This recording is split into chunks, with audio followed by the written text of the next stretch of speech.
Oke guys, nah ini adalah host yang waktu kemarin nemenin kalian kan. Nah ini sinilah bro, masuk Gak mau bang, lagi gak enak badan. Gak enak badan kan? Iya. Ya udah tuh, udah gitu. Bentar, kayaknya kita itu harus. Cepetan. Nah udah kamu balik sana balik. Kamu istirahat aja sana, kamu istirahat. Oh gitu ya mainnya. Ya gitu ya. Nah. Oke guys, balik lagi bersama saya host terbaru. Kita akan bentar dulu bang. Bentar. Nah, oke. Sip. Aman. Oke. Capek kali ya.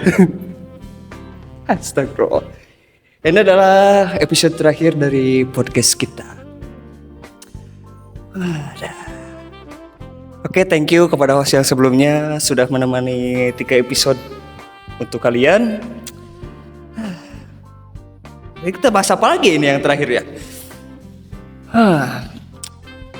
Apa ya? Apa ya podcast terakhir ini ya? Algoritma pemrograman dinamis.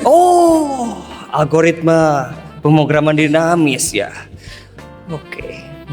Halo semuanya. Selamat datang di podcast kita yang spesial hari ini dan yang terakhir kali ini yang ditemenin oleh Rangga Nabil. Saya sendiri nih host kalian yang akan memandu diskusi seru bersama 2 narasumber. Nah, narasumber yang keren kita ini kan. Topik hari ini adalah salah satu topik yang penting gitu loh dan relevan ya, yaitu algoritma pemrograman dinamis. Oke, nah, jangan buru-buru kabur ya, karena kita bakal membahasnya dengan cara santai, seru dan tentunya mudah dipahami nih buat teman-teman. Oke, yang mungkin merasa algoritma itu susah banget itu ya kan? Tenang aja nih, kita akan kupas tuntas konsep penerapan sampai tips belajar algoritma ini. Oke, langsung aja kita sambut narasumber pertama kita, Mas Gilang. Oke, Mas Gilang gimana? Alhamdulillah. Oke, dia seorang software engineer yang berpengalaman, yang sudah banyak menangani kan? Menangani proyek berbasis algoritma. Apa kabar, Mas Gilang? Alhamdulillah. Terima kasih sudah mengundang saya lagi di sini. Oke. Udah gitu, apa lagi ya? Oh iya, saya sampai lupa. Kita juga kedatangan Bang Diandre nih, dosen. Bukan dosen sih, mahasiswa gitulah. Gimana Bang? Sehat. Mahasiswa muda nih ya. Yang apa ya? Sekaligus peneliti di bidang apa itu? Optimal algoritma kan? Ya. Dan kecerdasan buatan. Apa kabar Bang?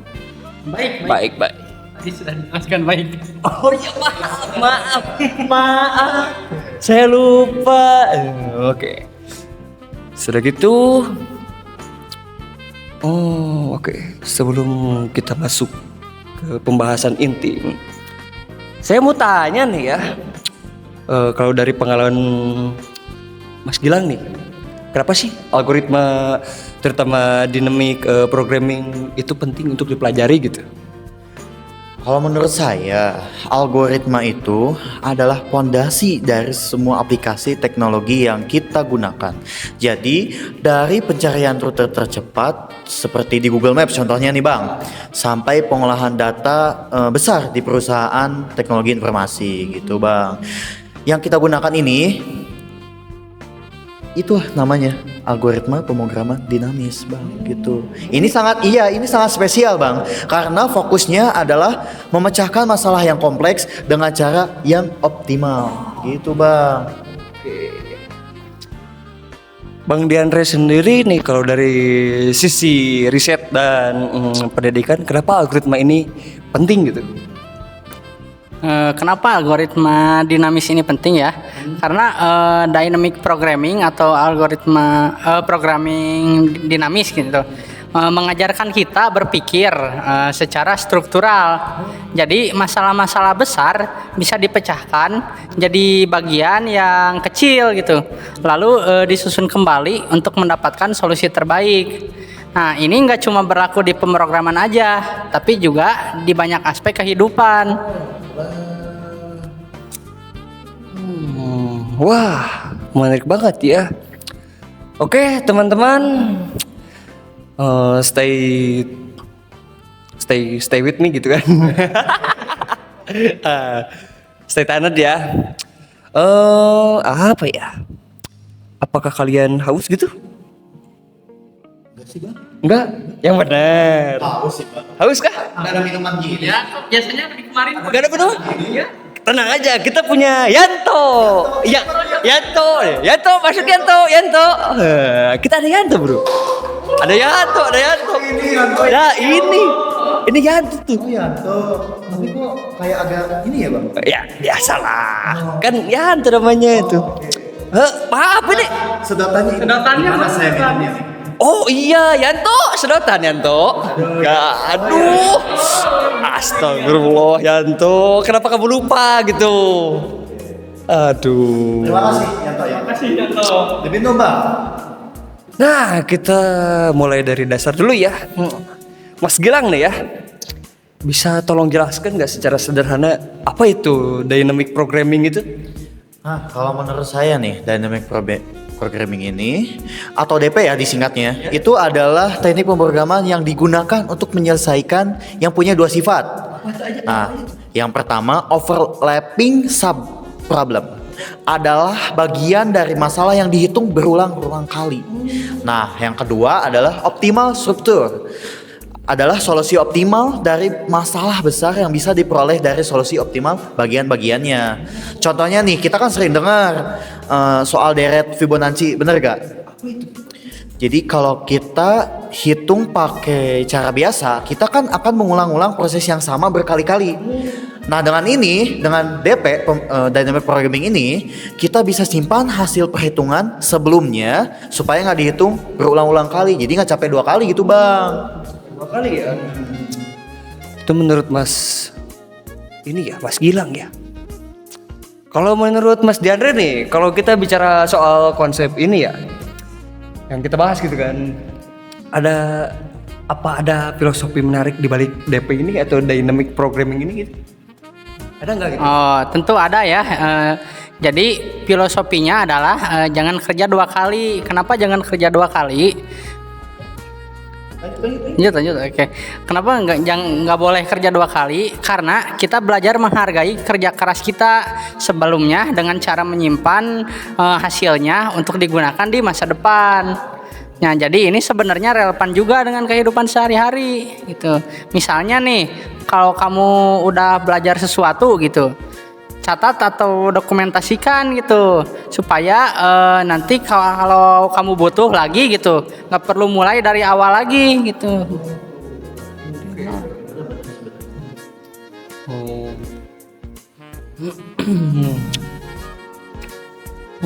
Jadi semacam efisien waktu dan tenaga ya gitu kan?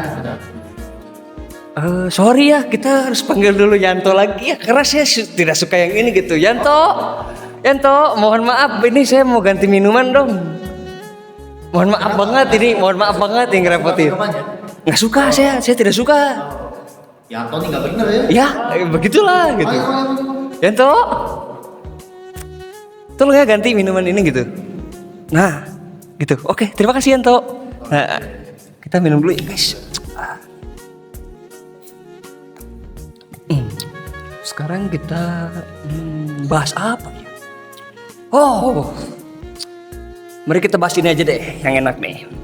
menurut Mas Rangga nih ya, ada nggak contoh sederhana gitu? Astagfirullahaladzim, pan saya itu. Oh iya. Astagfirullah. Oh iya, maaf. Saya sudah tua ini. Minum dulu. Aduh. Ada aqua nggak ya? Oke, menurut Mas Gilang nih ya, ada nggak sih contoh sederhana nih yang bisa kita bahas gitu? Nah, jadi gini Bang, kita mulai dari masalah contohnya ya, coin change problem. Misalnya kita punya koin dengan nilai tertentu seperti 1, 5, dan 10. Dan kita mau cari kombinasi koin yang menghasilkan total 15. Dengan dynamic programming ini, kita bisa menghitung jumlah minimum koin yang dibutuhkan dengan penyimpanan hasil untuk setiap jumlah sebelumnya gitu Bang, dari si koinnya itu. Wah, kayaknya keren banget ya. Tapi gimana cara kerjanya itu? Gimana? Untuk cara kerjanya, kita buat dulu tabel yang menyimpan jumlah minimum koin untuk setiap total dari 0 sampai 15. Dengan cara ini, kita gak perlu lagi ngehitung ulang kombinasi untuk jumlah tertentu. Jadi gak perlu capek-capek ngitung lagi.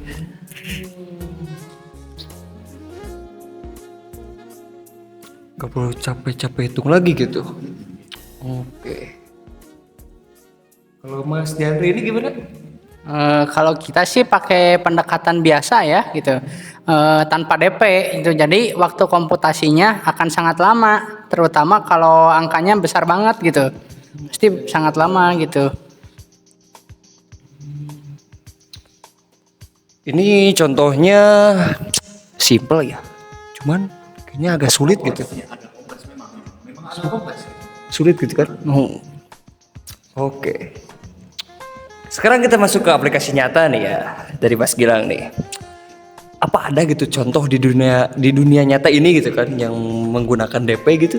Ada banyak sekali yang menggunakan dynamic programming ini. Salah satunya adalah apps Google Maps gitu, aplikasi navigation gitu. Mereka menggunakan algoritma seperti Bellman-Ford atau Dijkstra yang dasarnya adalah dynamic programming. Selain itu, di bidang biologi, DP ini digunakan untuk pencocokan sequence gitu Bang. Sequence DNA ya. Algoritma ini seperti Needleman-Woods atau Smith-Waterman sangat berguna untuk menemukan kesamaan antara dua sequence genetik gitu Bang. Memang agak kompleks sih. Oke, Mas Gilang nih. Apa ada nih ya aplikasi lain gitu di bidang teknologi gitu?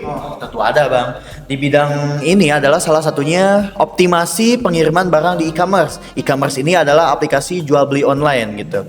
Nah, algoritma ini membantu menentukan rute terbaik dengan biaya terendah gitu Bang. Jadi yang paling murah dulu gitu. Belajar DP itu kelihatannya susah ya gitu kan? Apa tantangan terbesar yang sering dihadapi pemula gitu?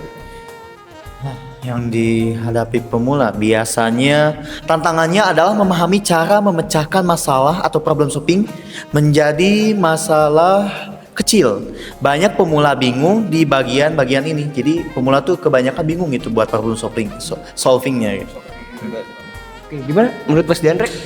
Ya gitu, yang tadi tuh yang dihadapin pemula ya, banyak juga gitu. Kadang sering si orang-orang itu ngerasa frustasi gitu, karena nggak bisa langsung nemuin polanya dari masalah yang diberikan gitu loh. Gitu kalau dari saya. Kalau begitu nih ya, tips apa nih buat yang mau belajar DP gitu kan? Gimana Mas Gilang? Tipsnya nih, yang terpenting adalah latihan dan latihan gitu Bang. Buat para penonton nih harus perbanyak latihan kalau pengen belajar algoritma pemrograman dinamis ini. Jadi mulailah dari soal-soal sederhana seperti Fibonacci atau coin change gitu, sebelum masuk ke masalah yang lebih kompleks gitu Bang. Kompleks ya. Oh, boleh. Nah ya. Dan yang kalau dari saya jangan lupa juga gitu, pahami konsepnya dulu, konsep dasar gitu loh, sebelum nyobain ngapalin kodenya Bang gitu. Mantap banget kan guys nih.